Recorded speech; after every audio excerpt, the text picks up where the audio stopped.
Sudah selesai. Nah, pertanyaannya adalah, bagaimana kita bisa memahami rahasia akhir zaman atau kedatangan Tuhan Yesus yang kedua kali yang sesuai dengan firman Tuhan? Secara singkatnya, bolehkah kita tahu, ya, kira-kira, gitu ya Bapak Ibu ya, Yesus datang kedua kali itu kapan dan apa indikasinya, dan termasuk juga apa tandanya bahwa dunia ini sudah waktunya memang kiamat. Tentu Bapak Ibu kita harus mengacu kepada Alkitab. Jadi kita lihat beberapa peristiwa-peristiwa yang sangat fenomenal yang dicatat dalam Alkitab. Di sini kita bisa belajar sebenarnya. Nah, milenium yang pertama, ya, akhirnya berlalu dan Yesus belum datang. Oke. Nah, apakah kalau Yesus belum datang, lalu kita mau menuding bahwa Yesus itu ingkar janji, Yesus itu tidak konsisten, Yesus itu tidak setia? Enggak juga. Mengapa? Karena di Alkitab sudah dijelaskan juga. Bahwa hari, tanggal, bulan, ketahatangannya itu kan hanya Allah Bapa yang tahu. Tapi yang paling terpenting, dikatakan, tetap segala aktivitasmu dan pekerjaanmu, tapi dimulai daripada itu, engkau siap sedia, artinya apa? Sudah sungguh-sungguh bertobat kepada Kristus. Bagi kita yang sudah bertobat, bagaimana kita tetap menjaga kekudusan dan kesucian setiap saat. Jadi, waktu kita masuk di dalam, ya, zaman ini, tidak berarti, ya, lalu Yesus belum datang, tidak berarti, ya, kita bisa menuduh, menyimpulkan Yesus itu ingkar janji, enggak. Tapi harusnya, ya, kedatangan Tuhan Yesus yang kedua kali yang lagi kita nanti harus menuntun kita makin lebih tekun. Ya. Harus mendorong kita semakin rindu untuk mengasihi Tuhan, menaati Tuhan dan firman. Pertanyaannya adalah, tetapi kapan waktu yang sesungguhnya hari kedatangan Yesus yang kedua kali? Mari kita belajar dari Daniel pasal 12 ayat 9. Di sana dikatakan, tetapi ia menjawab, pergilah Daniel, sebab firman ini akan tinggal tersembunyi dan termaterai sampai akhir zaman. Ayat ini kan mengacu kepada konfirmasi kepada Daniel tentang hari kedatangan Tuhan Yesus yang kedua kali. Dikatakan, pergilah Daniel, sebab firman ini akan tinggal tersembunyi dan termaterai sampai akhir zaman. Mari kita dalami ayat ini. Pastinya Alkitab menyatakan ada satu rahasia firman yang hanya akan dibukakan di akhir zaman. Artinya apa? Daniel pun, yang notabene Nabi loh Bapak Ibu, Daniel pun tidak juga langsung mendapatkan konfirmasi yang detail. Hari, minggu, bulan, tahun kedatangan Tuhan Yesus. Tidak juga. Padahal Nabi loh. Amat dan sangat dekat dengan Tuhan kan.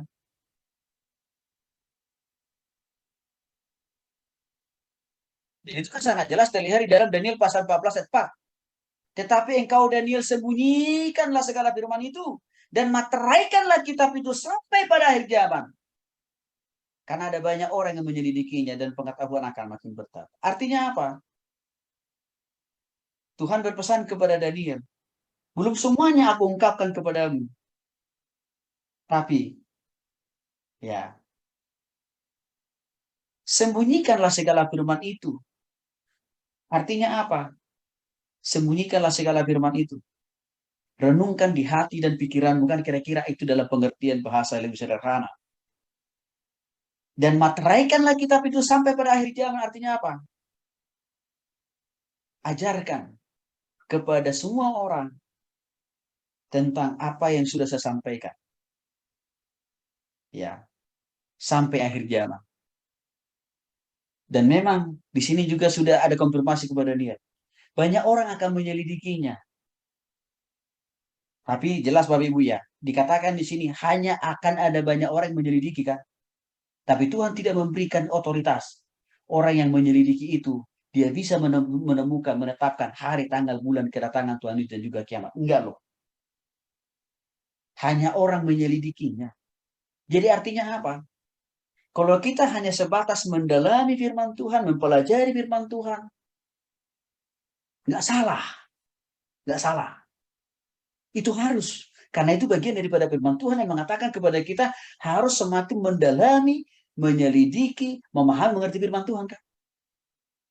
Sehingga apa? Pengetahuan kita makin bertambah. Itu nggak salah. Itu masih dari koridor Alkitab. Tapi yang menjadi salah adalah waktu pendalaman penyelidikan, pemahaman Alkitab yang kita punya sudah melahirkan. Nah ini yang jadi salah. Bahkan sudah menetapkan kiamat datangnya itu hari, bulan, dan tahun. Sudah menetapkan Tuhan Yesus datang kedua kali itu bulan dan tahun. Itu yang menjadi salah. Ini yang saya kira tidak dipahami oleh para pemimpin ajaran sesat itu loh Bapak. Selalu berkedok bersembunyi di balik. Loh, Daniel mengatakan boleh kok kita menyelidiki, mendalami firman Tuhan. Iya betul. Sampai situ nggak salah. Itu benar. Tapi jangan lupa.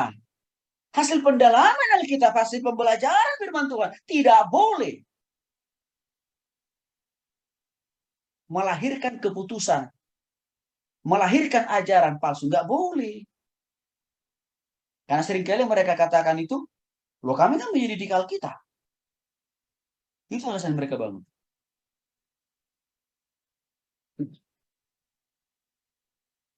Ada rahasia firman Allah yang tidak dimengerti oleh orang-orang dahulu. Yang baru memang dibukakan oleh Tuhan di akhir zaman. Melalui bertambahnya pengetahuan, pemahaman, dan juga apa? Persekutuan, pertobatan seseorang itu kepada Kristus. Artinya, di zaman ini, Tuhan juga bisa membukakan rahasia-rahasianya, rencana-rencananya, maksud-maksud dan tujuannya, termasuk juga kedatangannya, caranya. Memang itu Tuhan bukakan di zaman ini. Termasuk apa tanda-tanda bahwa bumi ini akan kiamat. Tetapi, ya, tidak boleh, ya, sampai menafsirkan, sampai menyimpulkan, ya, hari, tanggal, bulan, kiamat, dan kedatangan Tuhan Yesus. Karena itu kan menyalahi dari prosedur yang sudah Alkitab jelaskan. Salah satu tadi kita baca dalam Matius pasal 24 ayat 36.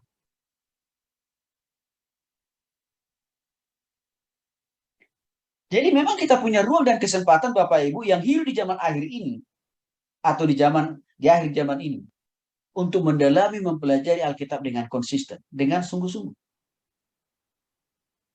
Kita ada punya ruang dan kesempatan ya mendalami Alkitab. Memahami, mengerti maksud dan tujuan Tuhan. Tetapi hasil pendalaman Alkitab yang kita alami di zaman akhir ini atau di akhir zaman ini tidak boleh mendahului.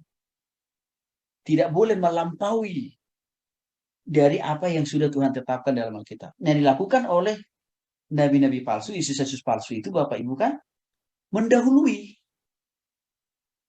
ketetapan cara, tanggal, tahun kedatangan Tuhan Yesus kedua kali. Bahkan tidak hanya mendahului, memaksakan diri, mengajukan diri, gue yang jadi Yesus kedua kali. Itu yang tidak boleh. Nah, hal itu kan dijelaskan dalam Matius pasal 24 ayat 32 sampai dengan 33. Tariklah pelajaran dari perumpamaan tentang pohon ara. Tadi sudah dibaca juga nih. Apabila ranting-rantingnya melembut dan mulai bertunas, kamu tahu bahwa musim panas sudah dekat. Demikian juga, jika kamu melihat semuanya ini, ketahuilah bahwa waktunya sudah dekat. Sudah di ambang pintu. Kesimpulan kita apa dari ayat Matius pasal 24? Tuhan Yesus hanya memberikan tanda yang akan lebih dahulu datang, baru dia datang kedua kali. Itu kan arti Matius pasal 24 ini. Tidak pernah Yesus memberikan konfirmasi ya tentang hari, tanggal, bulan, tahun kedatangannya dan juga kiamat datang. Nggak pernah.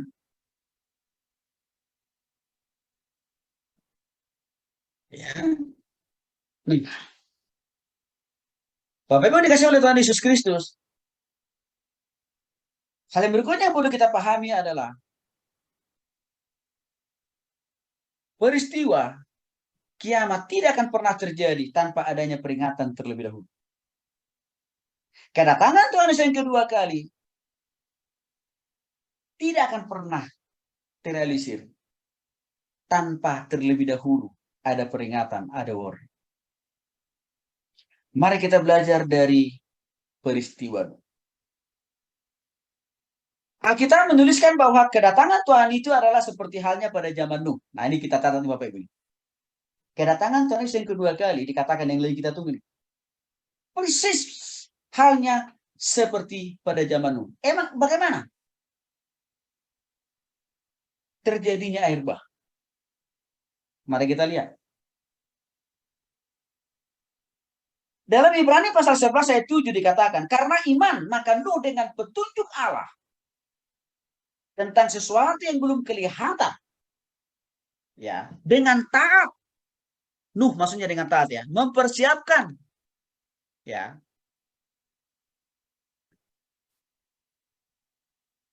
berterah untuk menyelamatkan keluarganya. Dan karena iman itu ia menghukum dunia. Dan ia ditentukan untuk menerima kebenaran sesuai dengan imannya. Mungkin bisa kita petik dari peristiwa air bah pada zaman Nuh. Dari Ibrani 11 ayat 7. Bahwa kedatangan Kristus akan seperti kedatangan air bah di zaman Nuh. Artinya apa? Nuh juga tidak dikasih tahu tanggal, bulan, dan tahun, enggak. Tapi yang jelas, air bah itu datang juga. Demikian juga halnya kedatangan Tuhan yang kedua kali. Tuhan tidak pernah konfirmasi kepada siapapun hari, tanggal, bulan, tahun kedatangannya dan juga kiamat itu datang. Tapi yang pasti dia akan datang. Dia pasti datang. Pertanyaan besarnya adalah bagaimana kesiapan kita? Bagaimana kesiapan orang-orang di dunia ini? Sudahkah benar-benar mereka siap kalau kiamat itu sudah datang? Sudahkah mereka sungguh-sungguh bertobat kepada Yesus pada waktu Yesus itu datang? Itu kan jadi pertanyaan. Menarik dari pelajaran Nuh. Waktu Tuhan katakan kepada Nuh, ya, karena iman maka Nuh dengan petunjuk Allah tentang sesuatu yang belum kelihatan, dengan taat mempersiapkan bahtera, ya, untuk menyelamatkan keluarganya. Dan akhirnya apa? Nuh dan keluarganya selamatkan. Maka di sini bisa kita belajar, Bapak Ibu. Kedatangan Tuhan Yesus yang kedua kali itu tidak jauh beda seperti kedatangan air bah. Tetapi sekali lagi, adakah kita mempersiapkan diri kita seperti Nuh? Dia semakin mempertebal iman dan pengharapannya kepada Kristus, kepada Tuhan. Di sisi lain, dia mempersiapkan bahtera. Kalau kita mau tarik nih, buat kita hari ini, buat orang Kristen hari ini, sudah mempersiapkan diri secara pribadi nggak untuk bertobat kepada Tuhan? Persoalannya, hanya segelintir orang yang benar sungguh-sungguh mempersiapkan diri. Dengan sungguh-sungguh bertobat, dengan sungguh-sungguh taat. Sebagian mayoritas lainnya tidak mau mempersiapkan diri. Tapi masih mendesak-desak, mendorong-dorong, memaksa Yesus datang segera.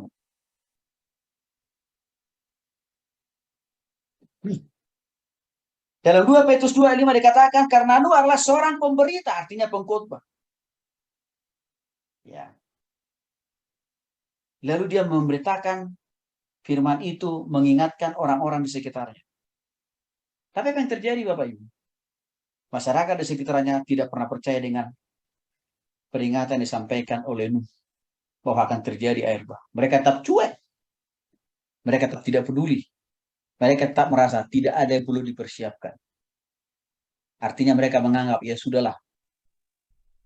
Ya.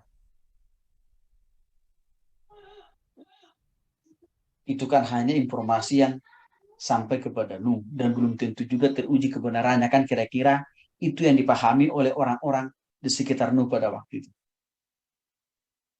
Sehingga mereka menganggap tidak perlu mempersiapkan diri, ya, baik secara iman dan lain sebagainya. Dan apa yang terjadi, Bapak Ibu yang dikasih oleh Tuhan Yesus Kristus,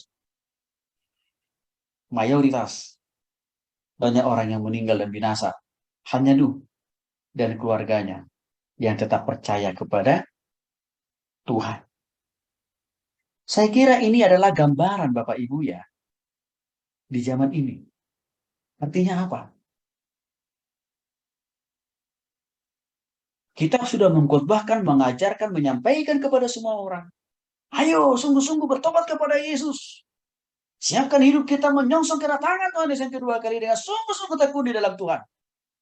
Saya kira tetap akan ada banyak orang memilih enggak percaya saya, enggak peduli saya, seperti di zaman Nuh kan gitu. Akan pasti ada juga, Bu. Dan mereka akan binasa seperti orang-orang yang dimakan habis oleh air bah di zaman Nuh. Jadi kita belajar dari Nuh, Bapak Ibu ya.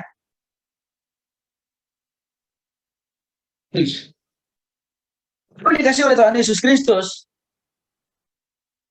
kita tahu begitu banyak korban yang binasa akibat banjir zaman Nuh. Yang sebenarnya itu bisa dicegah. Asal mereka mau mendengarkan, asal mereka mau percaya terhadap berita, terhadap khotbah yang disampaikan oleh Nuh. Tapi sayangnya mereka tetap memilih tidak mau percaya dengan informasi yang didapatkan oleh Nuh dari Tuhan. Maka dalam 2 Petrus 2 ayat 5, dan jikalau Allah tidak menyayangkan dunia purba, tetapi pemberita kebenaran itu dengan orang lain ketika ia mendatangkan air bah atas dunia orang fasik. Artinya begini Bapak Ibu, Allah memberitahu tahap demi tahap mengenai apa yang akan terjadi dan apa yang harus dilakukan sampai kepada waktu di mana Nuh harus masuk ke dalam bahtera karena banjir sudah akan menimpa dunia. Jadi artinya apa? Tuhan itu tetap sayang terhadap manusia dengan dia selalu memberikan konfirmasi, pemberitahuan. Walaupun memang tidak dalam bentuk wujud atau petunjuk yang detail seperti tanggal, hari, bulan, enggak. Tapi sudah ada pemberitahuan. Kecuali pemberitahuan hari, tanggal, bulannya. Tidak Tuhan kasih tahu kepadanya. Tapi hal-hal yang harus dipersiapkan oleh Nuh sudah Tuhan kasih tahu. Nah kalau kita mengacu kepada zaman hari di mana kita berada, tanda-tanda zaman yang sudah kita bahas itu sebenarnya kan sudah terjadi sebagian besar. Harusnya itu menjadi sebuah proses pembelajaran bagi orang yang belum sungguh-sungguh bertobat supaya lebih cepat mereka bertobat kepada Kristus. Jadi jangan hanya melihat peristiwa banjir di mana-mana, badai tsunami, gempa bumi. Jangan hanya dilihat itu hanya sebagai peristiwa alam biasa, nggak boleh. Tapi harus dilihat juga dalam semua peristiwa itu ada maksud Tuhan. Ada pesan Tuhan kuat di situ sebenarnya.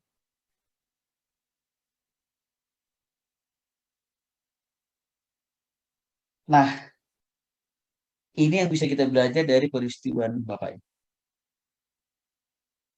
Ya sekali lagi, akhirnya hanya Nuh yang diselamatkan dan beberapa anggota keluarganya. Ya. Nah, kita bisa belajar lagi Bapak Ibu yang dikasih oleh Tuhan Yesus Kristus. Peringatan sebelumnya kepada Nuh dan keluarganya dengan sendirinya seharusnya membuat kita untuk merenungkan dan menyadari bahwa Tuhan juga akan menunjukkan waktu datang, ya, akhir dari dunia ini sebelum hari penghakiman itu tiba. Nah, tapi kita nggak usah mencari-cari. Kita nggak usah sibuk mengotak-atik bahkan membuat rumus baru gitu ya Bapak Ibu ya. Dalam rangka menentukan detik, menit, hari, tanggal, bulan kedatangan Tuhan Yesus. Gak perlu lah kan ya. Kesiapan kita. Maka tadi dari pertanyaan saudara, Pak Tony di pandangan mana? Saya bilang pertama, saya nggak mau terkungkung dengan 4 pandangan itu. Karena kenapa saya katakan tadi? Ya, pandangan itu, 4 pandangan itu punya kelemahan kok. Karena itu kan hanya penafsiran dari manusia. Walaupun itu dasar tafsirannya kan dari Alkitab. Kan gitu. Ya. Jadi Bapak Ibu dikasih oleh Tuhan Yesus Kristus, Tuhan selalu menyediakan informasi yang lengkap di dalam Alkitab. Sehubungan kapan dia akan datang dan bagaimana akhir daripada dunia ini. Untuk itulah saya lihat peristiwa air bah menjadi konfirmasi dari Tuhan. Iya, tentang bagaimana dia akan datang kedua kali dan juga bagaimana dunia ini ya akan digantikan oleh Tuhan dengan dunia yang baru. Hal yang kedua, mari kita belajar juga dari peristiwa Sodom dan Gomora. Ya, kita tahu Bapak Ibu, sebelum penghancuran kota Sodom dan Gomora, Tuhan mengunjungi Abraham loh Bapak Ibu. Tujuan Tuhan mengunjungi Abraham untuk mengungkapkan rencana penghakiman yang akan Tuhan tujukan kepada orang-orang di Sodom dan Gomora. Dan itu sangat tercatat baik-baik dalam Kejadian pasal 18 ayat 17 sampai 23. Berpikirlah Tuhan, apakah aku akan menyembunyikan kepada Abraham apa yang hendak kulakukan ini?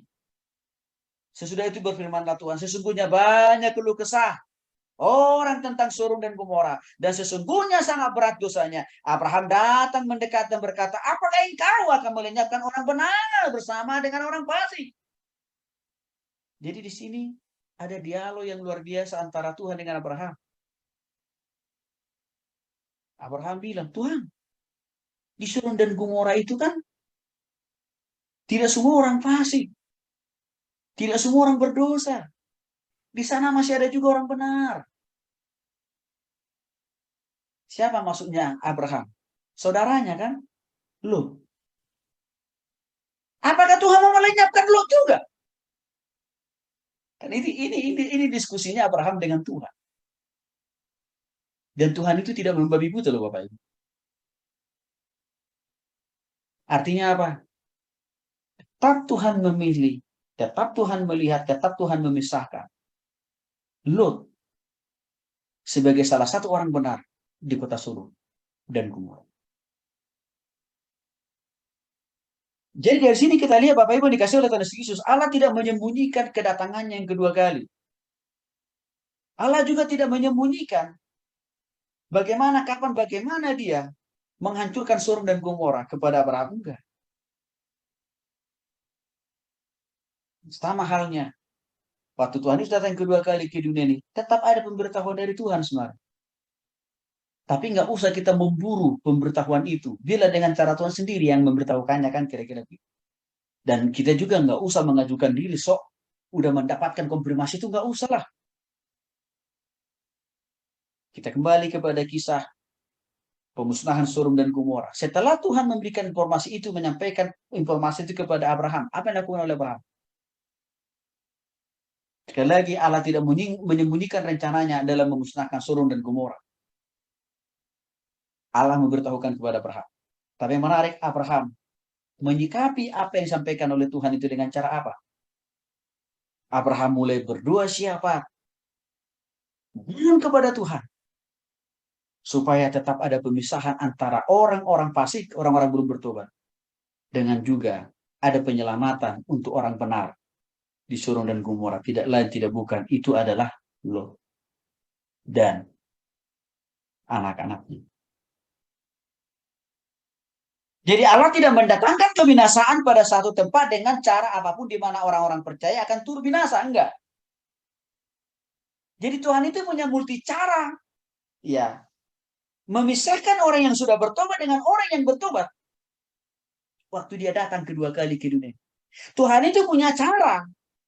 Menyelamatkan orang-orang percaya. Supaya tidak ikut binasa dengan orang-orang yang belum bertobat. Itu tadi kan yang sudah banyak kita bahas di sesi yang pertama tadi Bapak Ibu ya. Yang ditafsirkan dengan 4 pandangan tadi. Tapi yang jelas kita pegang di situ. Ada pemisahan itu kok. Makanya kalau Bapak Ibu perhatikan tadi. Kita bahas sebelumnya. Di mana posisi orang yang masih hidup pada waktu masa penghakiman. Ya. Tapi dia sudah bertobat kepada Yesus. Kan itu kita sudah bahas tadi. Mereka tidak mengalami kebinasaan. Kan gitu kan. Jadi artinya apa? Andaikan Tuhan Yesus datang esok, lusa, dan seterusnya. Jam, hari, bulan, dan hanya dia yang tahu. Nggak usah khawatir Bapak Ibu. Kita yang sudah sungguh-sungguh bertobat kepada Kristus. Ya, waktu dunia ini sudah diratakan. Jangan khawatir, jangan takut. Tuhan punya multi cara menyelamatkan kita orang yang sudah bertobat. Tapi catatannya ya, harus sungguh-sungguh benar posisi kita sudah dalam. Jadi apa yang Tuhan lakukan pada peristiwa Sodom dan Gomora adalah peringatan, memperingatkan Lot tentang penghakiman yang akan datang. Itu ditata dalam Kejadian pasal 19 ayat 12 sampai 13. Lalu kedua orang itu berkata kepada Lot, siapakah kaummu yang ada di sini lagi? Menantu ada atau anak laki-lakimu, anakmu perempuan, bawalah mereka keluar dari tempat ini. Sebab kami akan memusnahkan tempat ini. Sebab itulah Tuhan mengutus kami memusnahkanmu. Jadi menarik Bapak Ibu. Sebelum detik-detik Tuhan mau menurunkan Sodom dan Gomora, Tuhan mengutus malaikat kan ini. Memperingatkan Lot. Dan juga supaya Lot memperingatkan anak dan menantunya. Termasuk istrinya.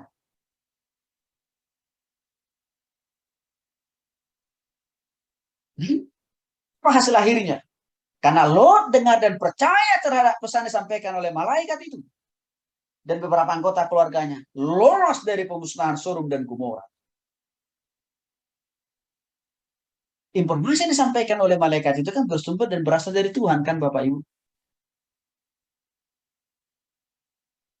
Dan informasi itu sebenarnya dibagikan oleh Lot juga kepada calon-calon menantunya Lot. Tapi calon-calon menantu Lot ini menganggap enteng, anggap remeh, tidak peduli. Maka calon-calon menantu Lot ini ikut binasa dengan orang-orang yang belum bertobat di Sodom dan Gomora. Dan yang selamat itu hanya Lot dengan anak-anaknya.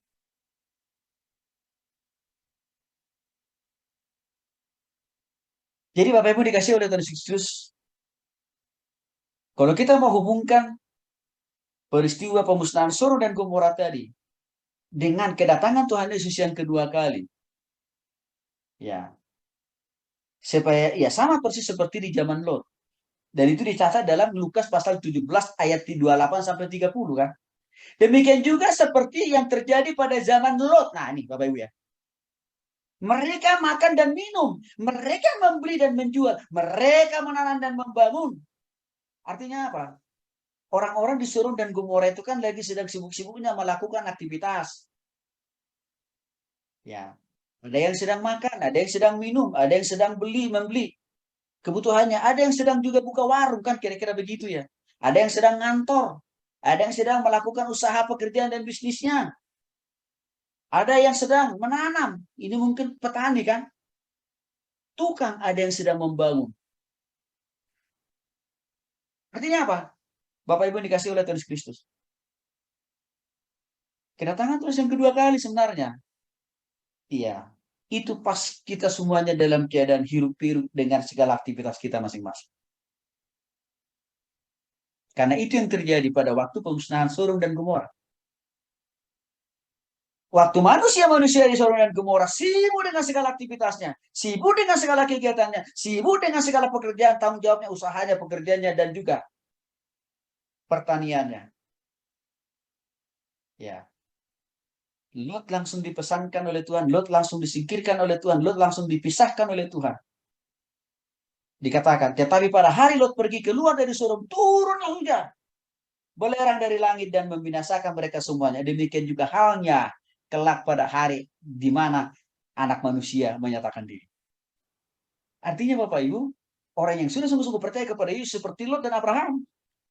Waktu Tuhan datang kedua kali, ya, di mana kiamat itu akan datang, kita orang percaya akan dipisahkan, akan diselamatkan lebih dahulu dengan cara Tuhan yang sempurna. Maka untuk itu selalu saya katakan, ayo Bapak Ibu, kita harus selalu waspada, siap-siap untuk tetap hidup di dalam kekudusan. Jadi Bapak Ibu dikasih oleh Tuhan Kristus, jadi memang Allah selalu memberikan peringatan sebelum dia datang, sebelum penghakimannya datang. Sama halnya seperti pemusnahan Sodom dan Gomora tadi Bapak Ibu.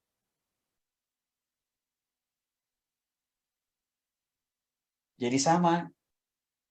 Iya, peringatan-peringatan itu kan sudah banyak, konfirmasi-konfirmasi kedatangan Tuhan Yesus yang kedua kali kan sudah banyak sebenarnya Tuhan sampaikan melalui Alkitab dan juga melalui tanda-tanda yang sudah kita bahas. Ya, ada pengertian yang benar-benar keliru dan begitu banyak orang mengaku beragama Kristen mengerti nas bahwa Yesus akan datang seperti pencuri. Sehingga apa? Orang dituntun kepada suatu sikap masa bodoh. Artinya begini, ya, karena hanya Tuhan Yesus yang tahu tanggal, hari, bulan kedatangannya. Kadang-kadang ada sebagian juga orang menjadi masa bodoh memang. Artinya apa? Jadi malas. Untuk apa? Sungguh-sungguh bertobat. Malas untuk sungguh-sungguh hidup dalam ketaatan. Karena mengapa? Itu kan janji palsu. Karena kenapa? Udah dari dulu kok. Selalu dikatakan tanda kedatangan Yesus itu ini. Tapi datang-datang juga. Artinya ada juga sebagian orang Kristen yang menjadi masa bodoh memang. Mereka menganggap remeh dan juga mereka lalai. Nah, tentu sikap ini nggak boleh kita adopsi. Sikap ini nggak boleh kita lakukan. Karena kalau sikap ini kita miliki, ya sikap ini kan sikap yang salah.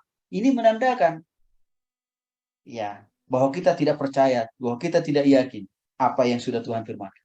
1 Tesalonika 5 ayat 2 sampai 3, karena kamu sendiri tahu benar-benar bahwa hari Tuhan datang seperti pencuri pada malam. Apabila mereka mengatakan semuanya damai dan aman, maka tiba-tiba mereka ditimpa kebinasaan seperti seorang perempuan yang hamil ditimpa oleh sakit bersalin. Mereka pasti tidak akan duduk. Ayat ini kan kalau kita mau coba lebih jauh, kedatangan Tuhan Yesus yang kedua kali itu tidak ada yang tahu. Namanya juga pencuri, yang dianalogikan pencuri ya. Saya yakin dan percaya tidak akan pernah ada orang mau menjarah isi rumah kita, lalu mereka ya mengirimkan WA dulu ke kita. Nggak ada kan Bapak Ibu, itu namanya bukan pencuri, itu namanya saudara. Ya, yang namanya maling, yang namanya pencuri, suka-suka dia lah.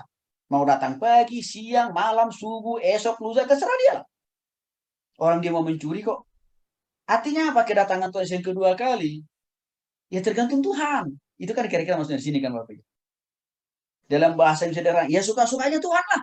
Orang itu otoritasnya, orang itu kemauannya, orang yang datang dia kan. Kan kira-kira begitu. Tapi sekali lagi Bapak Ibu, di zaman ini banyak orang yang selalu mau mendahului Tuhan. Iya. Dengan menciptakan ramalan-ramalan sesuka hatinya. Itu Tesalonika 5, Pak. Tetapi kamu, saudara-saudara, kamu tidak hidup dalam kegelapan, sehingga hari itu tiba-tiba mendatangi kamu seperti pencuri. Artinya, pastikan kita tidak hidup lagi dalam kegelapan. Pastikan bahwa kita sudah sungguh-sungguh bertobat kepada Kristus. Untuk itu saya katakan tadi, Bapak Ibu, ya, penginjilan itu adalah pesan yang akan harus selalu kita sampaikan di dalam setiap khotbah, di dalam setiap pengajaran kita.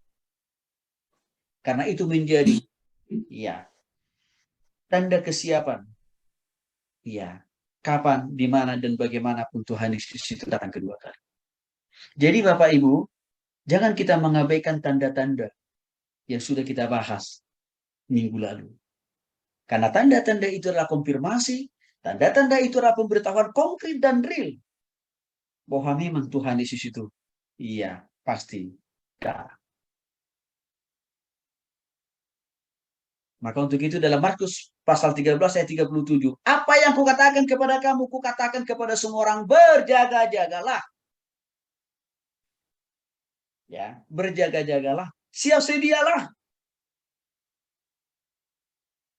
Dimanapun dalam keadaan apapun. Jadi Bapak Ibu sebagai pengusaha, sebagai profesional, jangan lupa ya, di dalam melakukan usaha pekerjaan atau bisnis Bapak Ibu harus berjaga-jaga di sana juga.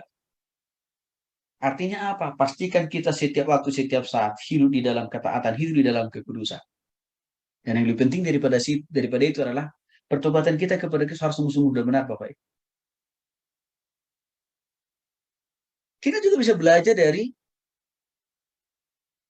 ya Niniwe, di mana Tuhan mengutus Yunus kan ke Niniwe untuk membawakan satu pesan supaya orang-orang di Niniwe bertobat kepada Kristus. Yunus pasal 3:4. Yunus berseru 40 hari lagi, maka Niniwe akan ditunggal balikan. 40 hari lagi. Jadi ada pemberitahuan sebelumnya kan.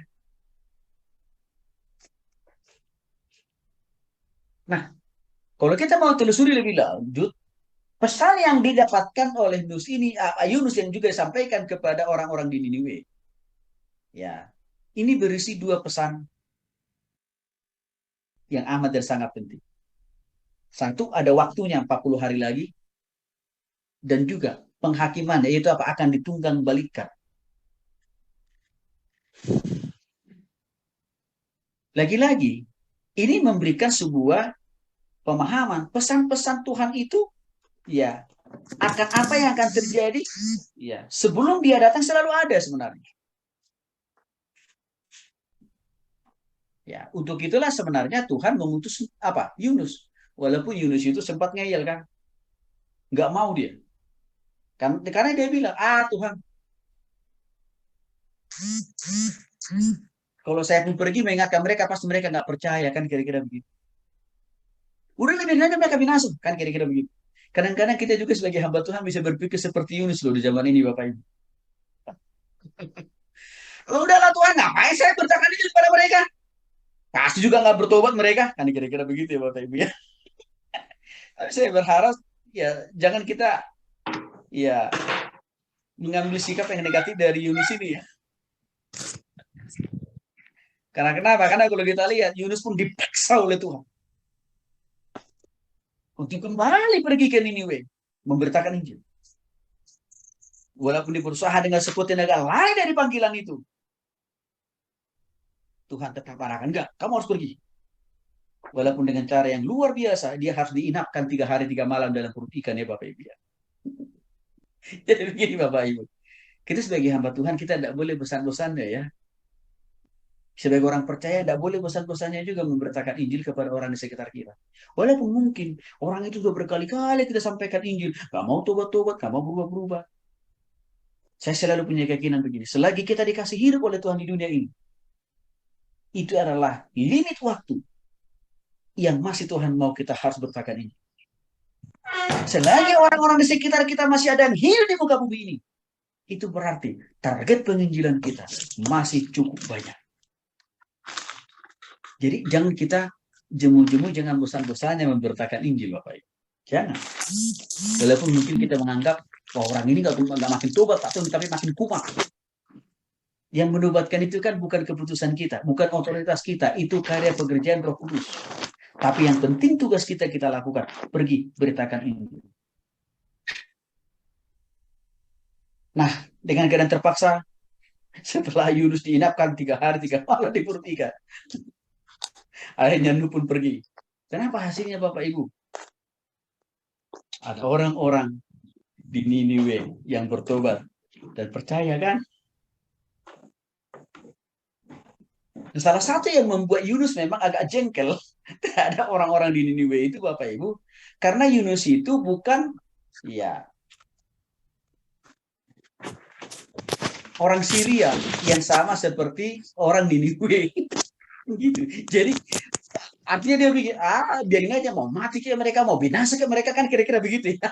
Itu bukan urusan gue. Lagi pula, mereka kan tidak satu marga. Kira-kira begitu ya. Mereka kan tidak satu suku. Atau mungkin, mereka itu kan bukan jemaatku. Ya, hati-hati ya Bapak Ibu ya. Tidak boleh kita berpikir begitu. Karena Tuhan tidak hanya memanggil kita untuk memberitakan Injil kepada orang yang jadi jemaat kita. Enggak. Matius 28, pergi. Jadikan semua loh Bapak Ibu, bangsa kan, menjadi murid. Jelas loh itu. Jadi, ya, seringkali saya katakan tadi, kita orang percaya, sadar atau tidak sadar, memakai pola pikir Yunus. Dia kan bukan jemaat saya. Ngapain harus capek-capek ngijini dia? Ngapain saya harus capek-capek mengajar dia? Ngapain saya harus capek-capek membimbing dia? Dia kan tidak satu suku dengan saya. Dia kan tidak satu marga dengan saya. Dia kan tidak satu bangsa dan satu negara dengan saya. Itu nggak boleh.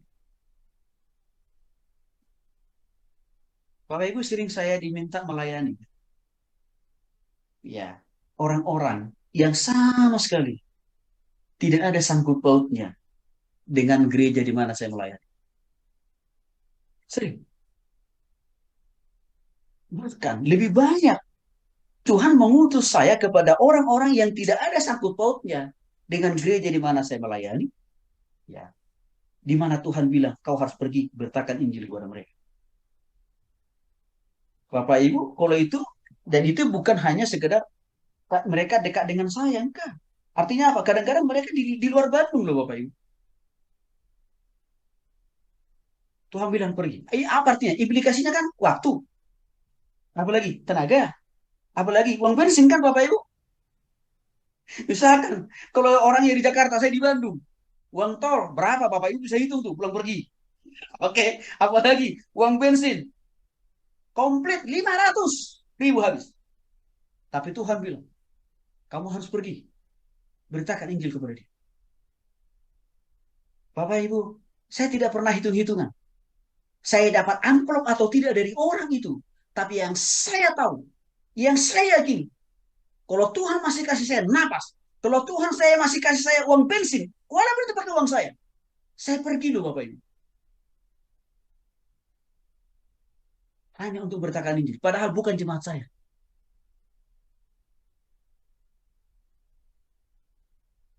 Karena bagi saya, kalau saya masih dikasih napas hidup oleh Tuhan, masih dikasih kekuatan dan kesehatan, dan juga apa? Tuhan masih kasih uang bensin, uang tol. Kenapa tidak? Karena saya punya keyakinan. Waktu saya melakukan firman Tuhan, waktu saya melakukan isi hati Tuhan, Tuhan punya banyak cara. Untuk apa? Menutupi kembali. Untuk apa? Biaya bensin dan tol. Dan itu terjadi. Sudah lebih dari 23 tahun saya alami hal-hal yang seperti itu. Maka saya tidak pernah hitung-hitungan, saya tidak pernah pilih-pilih melayani orang. Gak pernah. Maka seringkali Bapak Ibu, orang itu tidak hanya membutuhkan pelayanan rohani, tapi juga membutuhkan apa? Pakaian. Artinya apa? Pakaian yang saya punya, saya bawa, saya serahkan. Bahkan kadang-kadang, orang itu butuh uang loh Bapak Ibu. Berkat yang sangat terbatas, saya kasih juga. Di samping saya doakan, di samping saya bimbing. Padahal bukan jemaat saya. Ini pola pikir yang seperti ini perlu kita punya. Karena kita bukan hanya diutus untuk jemaat kita, tapi kepada semua bangsa, suku, dan bahasa. Bapak Ibu sekali lagi memang apa yang disampaikan oleh Yunus, khotbah Yunus, tidak serta-merta diterima oleh semua orang-orang di Niniwe. Toh juga masih ada yang menolak. Bahkan ada yang menuduh mungkin Yunus itu gila dan menertawakan Yunus. Bahkan mungkin ya menghajar Yunus itu mati-matian karena dia anggap apa? Nabi palsu kan kira-kira begitu. Tapi apa yang terjadi? Yunus banyak belajar waktu dia dibentuk oleh Tuhan di dalam perut ikan. Untuk tetap konsisten melakukan tugas kenabiannya. Memberitakan firman. Ya. Artinya Bapak Ibu dikasih oleh Tuhan Yesus Kristus. Matius pasal 12 ayat 41 mengatakan pada waktu penghakiman orang-orang Niniwe akan bersama angkatan ini dan menghukumnya juga. Sebab orang-orang Niniwe itu bertobat setelah mendengarkan pemberitaan Yunus. Di sisi lain ada yang menolak, mengeraskan hati. Tapi toh juga Tuhan tetap mengotak-atik, menobatkan hati sebagian orang-orang di Niniwe untuk bertobat kepada Kristus. Artinya apa? Injil yang kita sampaikan tidak ada yang sia-sia. Nggak ada. Selalu Tuhan punya cara untuk membuat Injil itu menobatkan seseorang. Kadang-kadang Bapak Ibu, waktu orang itu kita Injil kan tidak langsung mengatakan, ya aku bertobat, tidak misalkan gitu. Bahkan mungkin tidak langsung menunjukkan bukti-bukti pertobatan, tapi yakinlah Roh Kudus tidak akan pernah tidur. Roh Kudus akan terus-menerus mengubahkan orang itu.